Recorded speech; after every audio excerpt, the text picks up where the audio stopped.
নেপালকে ৫-০ গোলে পরাজিত করে 2025 এসএএফএফ আন্ডার-17 উইমেনস চ্যাম্পিয়নশিপ জিতল ভারত।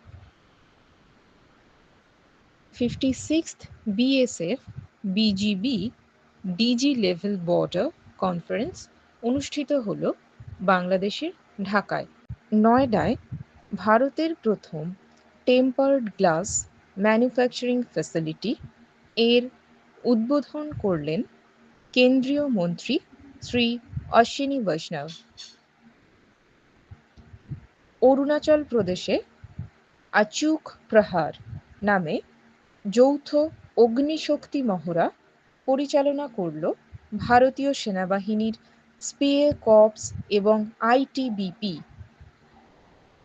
সম্প্রতি সুপ্রিম কোর্টের বিচারপতি হিসেবে শপথ নিলেন অলোক আরাধে এবং বিপুল এম পাঞ্চোলি। বিনিয়োগকারীদের জন্য গোল্ডেন রেসিডেন্সি প্রোগ্রাম চালু করেছে ওমান। গুয়াহাটির একটি নতুন ফ্লাইওভারের নামকরণ করা হবে রাজা পৃথুর নামে।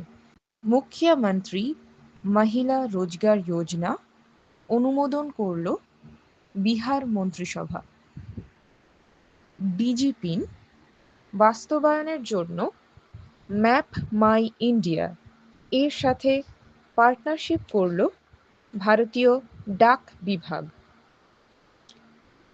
কেন্দ্রীয় বিদ্যুৎ মন্ত্রক কর্তৃক প্রকাশিত state energy efficiency index SEEI 2024 এ শীর্ষে রয়েছে মহারাষ্ট্র।